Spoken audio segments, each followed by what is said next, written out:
سڵاوتان لێبێ بەڕێزان بەخێر بێن بۆ تاقیکردنەوەی شانزەیەم تست 16 پرسیاری یەکەم. Who was the Prime Minister of Britain from 1721 to 1742؟ شێ سەرۆک وەزیرانی بەریتانیا بوو لە ساڵی 1721 بۆ 1742. وەڵامێک هەڵبژێرە: سێر ڕۆبێرت وەڵپۆل، ئەدمیرەڵ نێلسن، هەنری پێلهام، چارلز ئێدوارد ستوارت. وەڵامی من یەکەم دانەیە: سێر ڕۆبێرت وەڵپۆل. Sir Robert Walpole was a Prime Minister from 1721 to 1742. پرسیاری دووەم: What is celebrated during Diwali؟ ئەڵە چ شتێک یادەکرێتەوە لە کاتی جژنی دیوالیە؟ Jesus Christ risen from the dead، ئەڵە ئیسای مەسیح هەستاوە لە مردن. The victory of good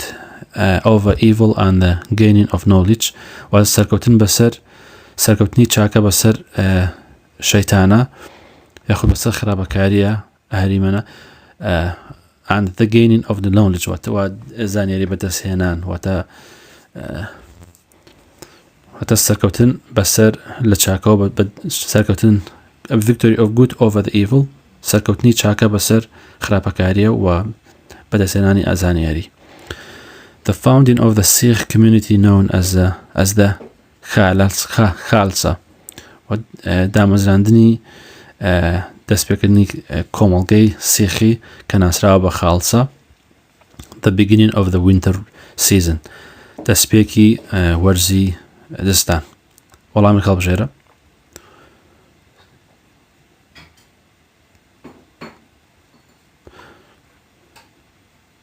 وەڵامی من ئەمەیانە: the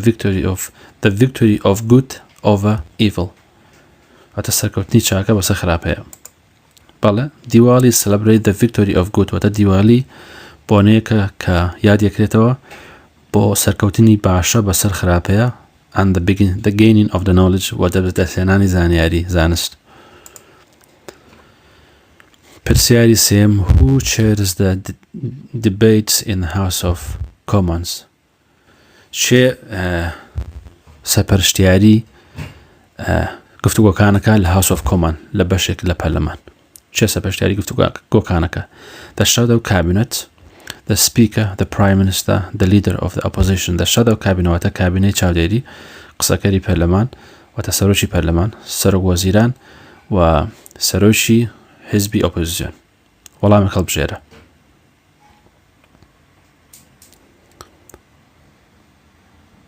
وەڵامی من the Speaker. Debate in the House of Commons are chaired by the Speaker. ئەڵێ گفتوگۆ لە ناو House of Commons سەرپەرشتیاریەکرێ یاخود چاودێریەکرێ لەلایەن قسەکەری پەرلەمانەوە یاخود سەرۆکی پەرلەمانەوە. پرسیاری چوارەم: The Battle of Hastings is commemorated in a great piece of embroidery which is known as، واتە شەڕی هاستینگز لە پارچێکی گەورەی چەرمودا یادی دەکرێتەوە کە بەم ناوە ناسراوە. شەڕی هاستین لەسەر پارچێکی گەورەی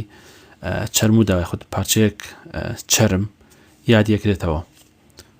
بۆ منە ناوەکەی نووسێ بە گەورەی یادیەکرێتەوە کە ناسراوە بە ئەمە ناوی ئەو پارچەیە چی؟ ئەو پارچەشتە The Battle of Hastings، جەنگی هاستین یادیەکرێتەوە in a great piece of embroidery، لەسەر پارچەیە گەورەی چەرم کە ناسراوە بەچی؟ The Hastings Tapestry، the Bayeux Tapestry، the Norman Tapestry، the Domesday Tapestry. وەڵامی هەڵبژێرە: من ئەوە هەڵبژێرم.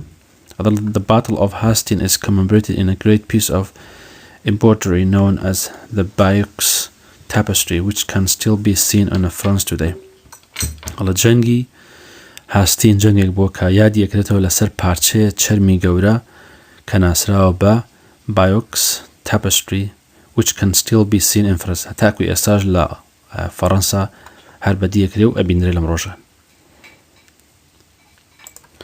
پرسیاری پێنجەم: A woman who is violent toward her partner cannot be persecuted in the UK. ئەڵە هەر ژنەکە لەگەڵ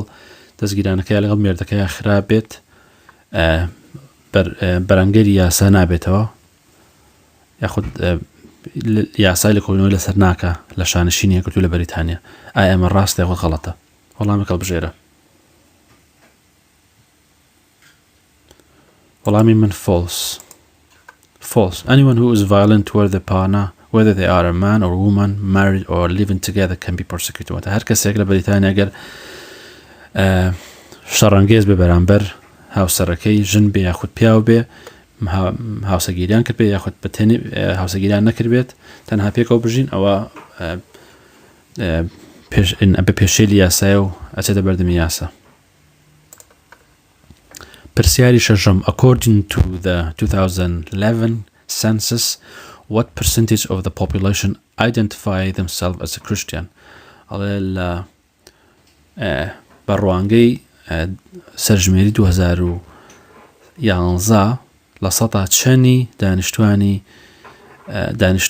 مەبەستی دانیشتوانی بەریتانیا خۆیان ئەناسێن وەکو مەسیحی 35 55 70 59 پێشترم پرسیارە کراوە وەڵامێک هەڵبژێرە وەڵامی من 59 بەڵێ according to the 2011 census 59% of people identify themselves as a Christian بەپێی سەرژمێری 2011 لە ساڵ 59 خەڵکی بەریتانیا خۆیان هەژمارەکەنێ خۆیان ئەناسێن بە مەسیحی پرسیاری حوتم many MPs SMs and MSPs hold regular local event where constituents can go in a person to talk about issues that are of concern to them. These are known as ئەڵێ زۆرینەی ئەندام پەرلەمانەکان یاخود ئەندام پەرلەمانی سکۆتلەندا ئەندام پەرلەمانی وێلز hold a regular event where کۆبوونەوەیەکی ناوچەیی سازەکەن کاتێک کە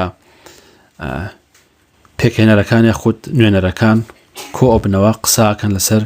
کێشەکان یاخود لەسەر کێشەیە کە جێگای لێ قسەکردن بێ لەسەری ئەم کۆبوونەوە ناوی چییە بەچی ناسراوە واتە هەموو ئەندام پەرلەمانەکانی هەر سێ وڵاتەکە وەک بوونە ئینگلەند و سکۆتلەندا وێلز کۆبوونەوەیەکەن بۆ قسەکردن لەسەر کێشەیە کە جێگەی سەرنج و تێڕوانین بێ ئەم جۆرە کۆبوونەوە بەچی ناسراوە هەنسرد local surgeries local meetings constituent reunion کامێ لەوانەیە وەڵامی خۆت هەڵبژێرە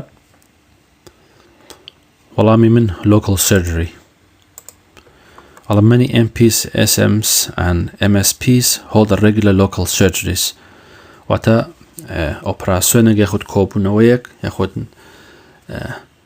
ناشتاگەریەکی ناوچەیی ڕەگەخەن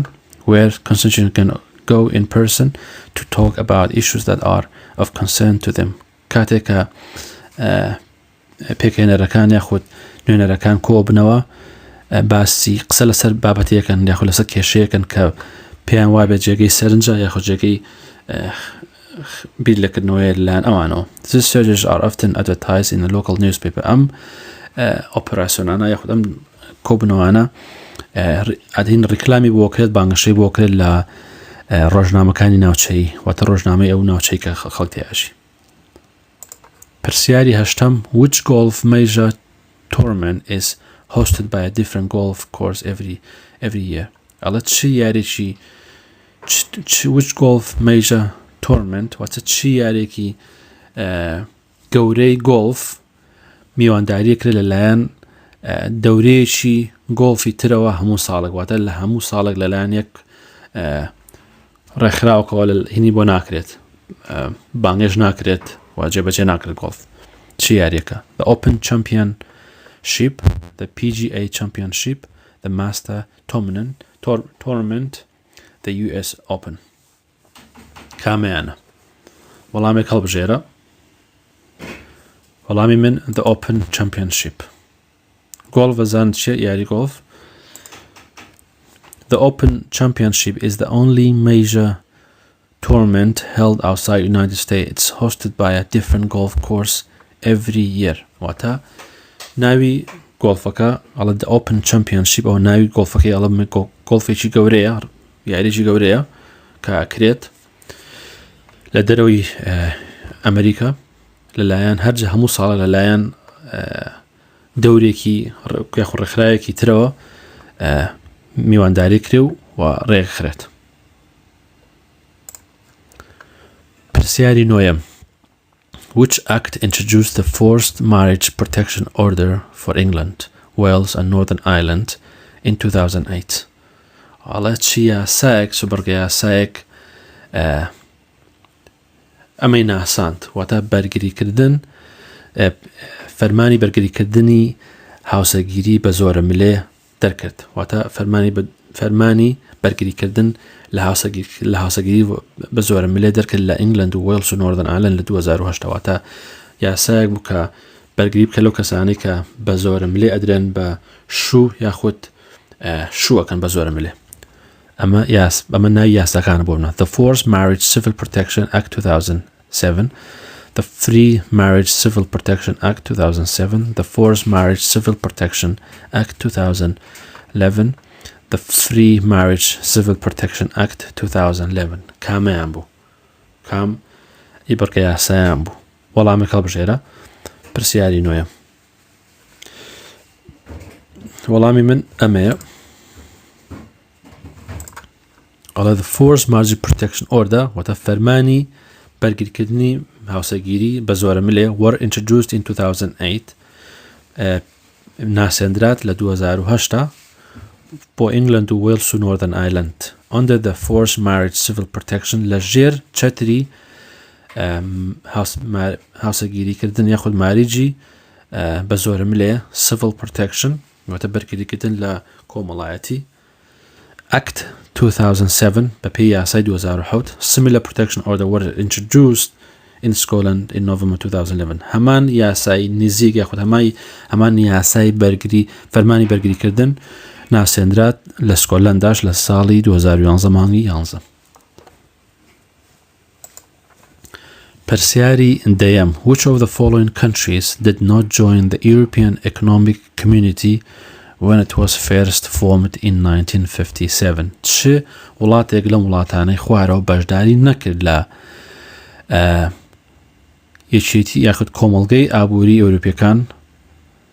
کە یەکەم جار دروست بوو لە ساڵی 1957 کام وڵاتانە لە بەشداری نەکرد کۆمەڵگەی ئابووری ئەوروپیەکان؟ Luxembourg, West Germany, the UK, the Netherlands. Netherlands واتە هۆڵەندا.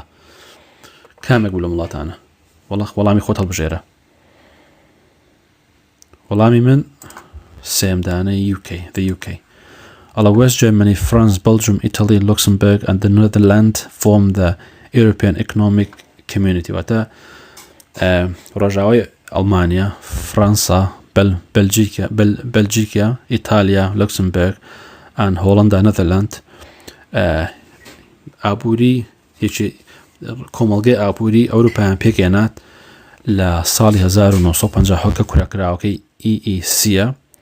At first the UK did not wish to join the ECC. لە سەرتاوە شانشینی یەکگرتووی یاخود بەریتانیا نەیویست بەشداری ECC بکەواتە یەکێتی ئابووری ئەوروپیەکان. But it eventually did so in 1970. بەڵام لە کۆتاییەکەیە لە ساڵی 1973 بەشداری کرد. پرسیاری 11. How many members does the Northern Ireland Assembly have? واتە چەند ئەندامی هەیە پەرلەمانی ئایرلند ئایرلەندە باکوور ئایرلەندە باکوور چەند ئەندام پەرلەمانی هەیە؟ 90 80 180 108. وەڵامێک هەڵبژێرە. وەڵامی من 90. The Northern Ireland Assembly has 19 elected members known as MLAs. Members of the Legislative Assembly, they are elected with a form of proportional representations. حتى Northern Ireland Ireland باكور 90 ئەندامی هەڵبژێراوی هەیە کە ناسراوە بە MLA Member of Legislative Assembly واتە هەڵبژێردراون ئەندامەکان هەڵبژێردراون لەلایەن وەزیرەکانەوە. They are elected with the form of proportional representative. ئەوان هەڵبژێردراون بە نوێنەرایەتیکردنی بەشێک لە خەڵک. پرسیاری دوانزەم which of the following civil laws include dispute between landlords and tenants over issues such as repairs and eviction. Which of the following civil laws کامێک لە ئەم یاسا مەدەنانەی خوارەوە include dispute between landlord and tenant بەشدە هینانی هینەکات قسە لەسەر ناکۆکی نێوان خاوەن ماڵ و کرێچیەکە ئاکات لەسەر کێشەی چاکردنەوەی خانە و یاخود دەرکردن کامێک لەم یاسانە خوارەوە یاسای مەدەنی consumer law housing law debt law living law ئەمانە هەموو یاسان ئەتە یاسای بەکارهێنەر یاسای خانوبەرە یاسای قەرز یاسای ژیان کام یاسایانە باسی کێشەی خاوەن ماڵ و کرێچیەکات لەسەر ناکۆکی نێوان خاوەن ماڵ و کرێچی لەسەر کێشەی بۆ نمونە چاکردنەوە و دەرکردن وەڵامی خۆت هەڵبژێرە وەڵامی من housing law کە یاسای خانوبەرە housing law includes dispute between landlords and tenants over issues such as repairs and eviction یاسای خانوبەرە پێک هاتووە هەروەها پێک دێ لە ناکۆکی نێوان چاکردنی یاخود بەرگریکردن یا قسەکردن لەسەر ناکۆکی نێوان خاوەن ماڵ و کرێچی لەسەر کێشەی بۆ نمونە چاکردن یاخود نۆژەنکردنەوە یاخود دەرکردن پرسیاری سیانزەم how can you visit the Scottish Parliament چۆن توانی سەردانی پەرلەمانی سکۆتلەندا بکەی arranging a tour through the visitor services و گەشتێکی هەڵبژێرە بە ناو پەرلەمانە لە ڕێگەی خزمەتگوزاری سەردانکەرانەوە contacting the education service پەیوەندی بکە بە خزمەتگوزاری پەروەردە contacting the AM بەشداری بکە بە این پەیوەندی بکە بە ئەندام پەرلەمانێکەوە contacting the MP پەیوەندی بکە بە پەیوەندی بکە بە ئەندام پەرلەمانێکەوە contacting the AM واتە پەیوەندیکردن بە ئەندامێکی ئەنجومەنەوە یاخود contacting MP واتە پەیوەندیکردن بە member of parliament ئەندامی پەرلەمان وەڵامێک هەڵبژێرە چۆن توانی سەردانی پەرلەمانی سکۆتلەندا بکەی وەڵامی من arranging a tour through the visitor service واتە سەردانێک دیاری بکە بە پەیوەندیکردن بە یاخود لە ڕێگەی پەیوەندیکردن بە خزمەتگوزاری گەشتیارانەوە یاخود سەردانکەرانەوە To visit the Scottish Parliament, you can get information or book tickets or arrange tour through a visitor service. بۆ سەردانیکردنی پەرلەمانی سکۆتلەندا ئەتوانیت زانیاری وەرگریت یاخود زانیاری دەربارەی تکت وەرگری یاخود ڕۆژێک دیاریکی بۆ سەردانی ئەوە بکەی بە پەیوەندیکردن بە خزمەتگوزارەکانی سەردانیکردنەوە کە بەشێکە لەوەی پەیوەندی بکەی You can also write to them at the Scottish Parliament هەروەها توانی بەنامە بۆیان بنووسی بۆ پەرلەمانی سکۆتلەندا لە ڕێگەی مەدرسەوە یاخود لە ڕێگەی میمەڵەجەرسەوە یاخود پەیوەندیان پێ بکەی بە تەلەفۆنەوە پرسیاری چواردەیەم which of the following garden is located in Wales کامێک لەم باخانە یاخود باخچانەی خوارەوە لە سکۆتلەندایە کامێک لەم باخانەی خوارەوە لە سکۆتلەندایە وەڵامی هەڵبژێرە وەڵامی من ئەمەیە Bodnant Garden Kew Garden Heathcote Sissinghurst وەڵامی من ئەمەیانە بەڵێ there are famous gardens to visit throughout the UK باخچەی زۆر باخ و باخچەی زۆر جوانی لێ لەم سەراوسەری UK کە سەردانی بکەی including Kew Garden Sissinghurst Garden and Heathcote in England ئەمانە هەموو لە ئینگلندن Grath Castle and Inverary Castle لە سکۆتلەندا ئەمانە Bodnant Garden in Wales Bodnant Garden لە وێلسە and Mount Stewart in Northern Ireland پرسیاری پانزەیەم Who was reigning in Britain when the British Empire became the largest empire the world has ever seen with an estimated population of more than 400 million people ئەم پرسیارە پێشتر هاتووە ئەڵێ چێ پاشاگەرێتی بەریتانیایە کرد کاتە ئیمپراتۆری بەریتانیا بوو بە گەورەترین ئیمپراتۆری سەرزەوی کە خەڵک بینی بێتی لە مێژووە کە ئەگە تقریبان دانیشتوانەکەی ئەگەیشتا 400 ملیۆن کەس کام پاشایەتیە کرد ئێلیزابێت the first Queen Anna Queen Victoria Henry the Eighth وەڵامێک هەڵبژێرە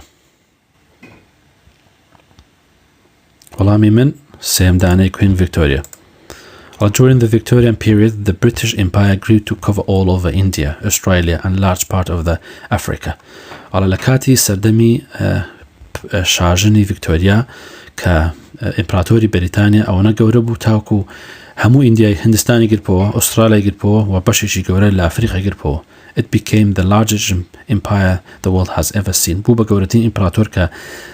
دنیا هەمووی تاکو ئێستا شتیوای بینی بێت with the estimated population of more than 400 million people کە خەمڵێنرا بوو یاخود بیندرا بوو کە دانیشتوانەکەی زیاتر لە 400 ملیۆن کەس پرسیاری شانزە which of the following is not a duty of the police کامێ لە مانای خوارەوە ئەرکی پۆلیس نییە protect life and property بەرگریکردن لە ژیانی خەڵک و مەڵک protect the environment بەرگریکردن لە ژینگە prevent disturbance بەرگریکردن لە ئێزعاجکردنی خەڵک prevent and detect crimes بەرگریکردن و دەرکردن بە تاوان وەڵامێک هەڵبژێرە کامێک لە مانای خوارەوە ئەرکی پۆلیس نییە پرسیاری شانزەیەم وەڵامی من دووەمدانەیە ئەرکی پۆلیس نییە بەرگری بکە لە ژینگە protect the environment The job of the police in the UK is to protect life and property, prevent disturbance, also known as keeping the peace, and prevent and detect crime. Wata police ishi police لە وڵاتە ئەوەیە کە بەرگری کە لە ژیانی خەڵک لە مڵکی خەڵک لە ئێزعاجکردنی خەڵک هەروەها also known هەروەها ناسراوە بۆی keeping in the peace واتە ئاشتی بپارێزێ و بەرگری و درک بکە بە تاوانەکان پرسیاری حەڤەیەم The UK is not part of which of the following international institution بەریتانیا بەشێک نییە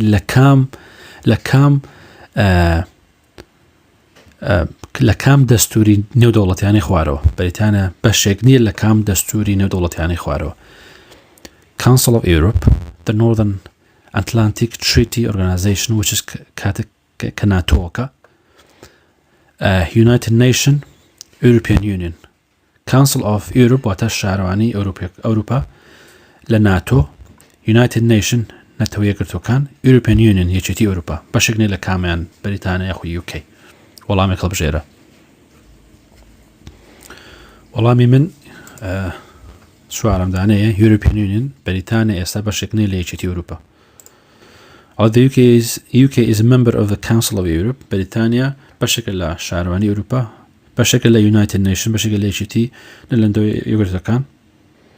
و بەشێکە لە ناتۆ The UK is not longer a member of the European Union بەریتانیا هیچ کە بەشێک نیە لە یەکێتی ئەوروپا پرسیاری هەژدەیەم Where is the National Gallery of Scotland located ئەڵێ گەلەری نیشتیمانی سکۆتلەندا لەکوێ جێگیر بووە In Edinburgh, in Glasgow, in Aberdeen, in Fife لەکوێ وەڵامێک هەڵبژێرە بمانایەکتر واتە مۆزەخانەی نیشتیمانی Where is the National Gallery of Scotland located واتە مۆزەخانەی نیشتیمانی سکۆتلەند لەکوێ جێگیر بووە وەڵامێک هەڵبژێرە وەڵامی من لە Edinburgh کە پایتەختی سکۆتلەنداکە The National Gallery of Scotland is in Edinburgh پرسیاری نۆزدەیەم Where are the ancestors of the first farmers to arrive in Britain believed to come from ئەڵێ لەکوێ بابوو باپیرانی ئەو جوتیارانەی کە هاتن یەکەم جار هاتن ناو خاکی بەریتانیەوە پێت وایە لەکوێوە هاتبن باو باپیرانی جوتیارەکان کە یەکەم جار هاتوونە بەریتانیەوە پێت وایە لەکوێوە هاتبن لە North East of Europe North West Europe South East Europe South West Europe North East Europe باکووری ڕۆژهەڵاتی ئەوروپا North West Europe باکووری ڕۆژئاوای ئەوروپا South East Europe باشووری ڕۆژهەڵاتی ئەوروپا South West Europe واتە باشووری ڕۆژئاوای ئەوروپا وەڵامێک هەڵبژێرە پرسیاری 19 وەڵامی من ئەمەیانە South East Europe باشووری ڕۆژهەڵاتی ئەوروپا The first farmers arrived in Britain 6,000 years ago. کاتێک کە جوتیارەکان یەکەم جوتیارەکان کاتن ناو خاکی بەریتانیا و 6,000 ساڵ پێش ئێستا بوو. The ancestors of the first farmer probably came from south east of Europe. یەکەم باو باپیرانی جوتیارەکان ئەگەری هەیە کە یەکەم جار هاتبێتن لە south east Europe هاتن واتە لە باشووری ڕۆژهەڵاتی ئەوروپا هات بێتن. پرسیاری 20 What religion did Elizabeth I follow؟ ئەڵێ ئەلیزابەتی یەکەم شوێنکەوتێکی ئاینێک بوو. Catholic, Protestant, Hindu, Buddhist. Catholic و Protestant پێم وانێ ئاینێکی جیاواز بن لەبەر هەرچیان لەسەر بیرواڕی مەسیحیان بەس نازانم بۆ بە ئاینێکی جیاواز دایانناوە وەک لەقێک وا بن لە مەسیحێت هیندوو دینێکە بودیست هەر دینێکی تریشە ئەمە کاثۆلیک لەگەڵ پڕ هەرچیان مەسیحین بەڵام بیر و باوەڕێکی جیاوازن هیندووە هیدی هیندیەکانە بودیست ئەوە بوزیە وەڵامێک هەڵبژێرە پرسیاری 20 وەڵامی من ئەلیزابث the first ئەلیزابث یەکەم لەسەر بیر و بۆچوونی لەسەر ئاینی بود پرۆتێستان بوو ئەویش بەشێکە لە ئاینی Church of England. Queen Elizabeth I was a Protestant. پرسیاری 21 Who directed the movie Chariots of Fire in 1981 چێ دەرهێنەری فیلمی Chariots of Fire بوو لە ساڵی 1980 Mike Newell, Hugh Hudson, Kevin MacDonald, Nicholas Ray. وەڵامی هەڵبژێرە وەڵامی من ئەمەیانە دووەمدانەیە Chariots of Fire 1980 was directed by Hugh Hudson واتە لەلایەن ئەم بەڕێزەوە دەرهێنراوە دەرهێنەری بۆ کراوە. پرسیاری 22 What do new citizens have to swear or affirm as part of the citizenship ceremony؟ ئەڵێ هاوڵاتیانی تازە یاخود ئەو کەسانی کە هابنە هاوڵاتی بەریتانی و ڕەگەزنامە بەدەستدێنن ڕەگەزنامەی بەریتانی ئەبێ سوێن بە چی بخۆن یاخود چی پژڕاست بکەنەوە بۆ ئەوی کە بەشێکە لە بۆنەی وەرگرتنی ڕەگەزنامەی بەریتانی لە بۆنەی ڕەگەزنامەی بەریتانی ئەو هەوانەی کە داوای ڕەگەزنامەی بەریتانیەکەن ئەبێ سوێن بە چی بخۆن They will remain in the UK ئەبێ سوێن بخۆن کە ئەبێ لە وڵاتان مێنەوە یاخود ئەبێ سوێن بخۆن بە وەفادارەتیان بۆ پاشا وەفادارەتیان بۆ پاپا the loyalty to the Pope they will go to the church at least once a week یاخود ئەبێ سوێن بخۆن کە ئاچن بۆ کڵێسا هەفتەی ڕۆژێک کامەیانە وەڵامی هەڵبژێرە وەڵامی من پرسیاری وەڵامی 22 ئەو کەسانی کە لەم وڵاتە داوای ڕەگەزنامەی بەریتانیەکەن لە سێرەمۆنەکەی لە بۆنەکەی وەرگرتنی ڕەگەزنامەی بەریتانی ئەبێ سوێن بخۆن و وەجەخ لەو بکەنەوە کە ڕازگۆ بن بەرامبەر پاشای وڵاتە loyal to the king. New citizens swear or affirm loyalty to the king as part of the citizenship ceremony. واتە هاوڵاتیدا تازە سوێنە خۆن و وەجەخ لەوە کەنەوە کە ڕازگۆ بن بۆ بەرامبەر پاشای وڵاتە کە بەشێکە لە بۆنەی وەرگرتنی ڕەگەزنامەی بەریتانی. پرسیاری 23 In which two cases may a person who has been summoned to do a jury service be exempt from doing it؟ لە کام لە دوو حاڵەتە یاخود بۆنەیە کەسێکە لەلایەن دادگا و یاخود لەلایەن حکومەتەوە فەرمانی پێکراوە کە ببێت نوێنەرایەتی بکە یاخود بەشداری بکە لە جۆری ببێ بە جۆری خزمەتگوزاری جۆری کە لە تو بۆنەیەکە لەم کەسانە خۆشە بن کە نوێنەرایەتی جۆری نەکەن. جۆری چییە؟ کاتێک هێنە جار حکومەت ئەتوانە فەرمانت پێ بکات ببی بە جۆری واتە ببی بە بڕیاردەر لە دادگایە بەشێک جۆری ئەو 12 کەسەیە کە لە دادگایە ئەبنە هینێک ئەبنە ئەوەی کە بڕیار بدەن لەسەر کەیسی کەسێک یاخو یارمەتی دادوەر بدەن کە بڕیار بدەن لەسەر کەیسی کەسێک کە ئایا خۆ تاوانبارە یان نا. بۆیە حکومەت فەرمانت پێکا ببی بە جۆری ناتوانیت ئەو فەرمانە ڕەت بکەیتەوە ئەگەر حکوومەت فەرمانت پێ بکەیت لە چ دوو حاڵەتێکە لێت خۆشە بێت ئەتوانیت نوێنەرایەتی نەکەی نەبی بە جۆری لە چ دوو حاڵەتێکە لێت خۆشە بێت لەم فەرمانی حکوومەت if they have a criminal conviction ئەگەر تاوانێکت هەبێ if they have a children ئەگەر مناڵت هەبێ if they provide a good reason to be excused such as ill health ئەگەر هۆکارێکی باش و بەمانە بێنیتە پێشەوە بۆ نەگەر نەخۆش بی if they have to go to work ئەگەر بیانێ بچن بۆ ئیش بە چ دوو هۆکارێک ئەتوانی فەرمانی حکوومەت کە فەرمانت پێکە بی بە جۆری ڕەتی کەیتەوە نەتوانی بیکەی دوو وەڵام هەڵبژێرە وەڵامی من یەکەم دانە لەگەڵ سێم دانە Everyone who is summoned to do a jury service must do it unless they are not eligible. ئاڵێ هەموو کەسێک ئەگەر فەرمانی پێکرا سەمەد واتە فەرمان پێکردن ئەگەر فەرمانی پێکرا بەشداری بکرد لە خزمەتگوزاری جووری کە بڕیارەدا یارمەتی دادوەرەدا کە بڕیارەدا لەسەر کەیسێک must do it ئەبێ بیکات فەرمانە فەرزە بیکات unless they are not eligible بەمەرجێک ئەگەر ئەوان شمولی ئەوە نەکەن for example بۆ نمونە because they have a criminal conviction بۆ نمونە تاوانێکیانەیە بۆی ئەو تاوان و ناتوانن ببنێ بە کەسێکی دادپەروەر or they provide a good reason to be excused such as ill health یاخود بەهانەیەکە دۆزنەوە یاخود هەنجەدێکە دۆزنەوە هەنجەدێکی باش کە بیکەن بە هۆکارن بۆی کە نەتوان بەشداری بکەن یاخود ببن ئەویش کە نەخۆشی ئەبێ بیسەلمێنی کە نەخۆشی پرسیاری 24 یاخود پرسیاری کۆتایی What is the role of shadow cabinet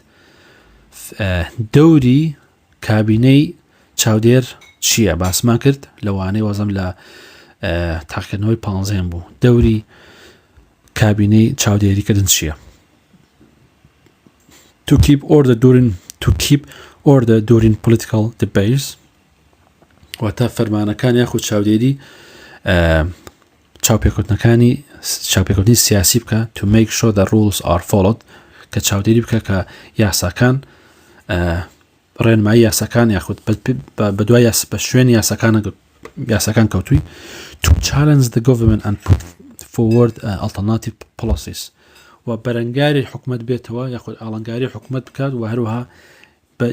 یاسای بەدیلیش پێشکەش بکات to point out what they see as a government failure and weakness ئەو خاڵانە دەرخات کە لە حکومەتە ئایبینێت وەکو شکست یاخود لاواز to control important public appointments واتە خاڵی گرنگی گشتی چاودێری خاڵی گرنگی گشتی بکات کە بەدیەکرێت لە حکومەتە دانێک لەم خاڵانە هەڵبژێرە ڕۆڵی یاخود پێگەی کابینەی چاودێری چییە لە حکومەتە کابینەی چاودێری کابینەی ئۆپۆزیسیۆنە کە چاودێری حکومەتەکە بۆ خۆت ئەوانەی کە بۆمشی کردەوە هەڵی سەنگەمزان کامەیە وەڵامی من ئەمەیە to challenge the government and put forward alternative policies ئەڵێ واتە challenge the government واتە بەرەنگاری یاخود ئاڵنگاری حکومت بکات و هەروەها یاسای بەدیل پێشنیاری حکومت بکات incorrect the role of the shadow cabinet is challenge the government and put forward alternative policies ئەمە دوایین پرسیار بوو لە تاقیکردنەوەی شانزەم هیوادارم سوودتان لێوە گرت بێت لە تاقیکردنەوەی داهاتووەتان بینم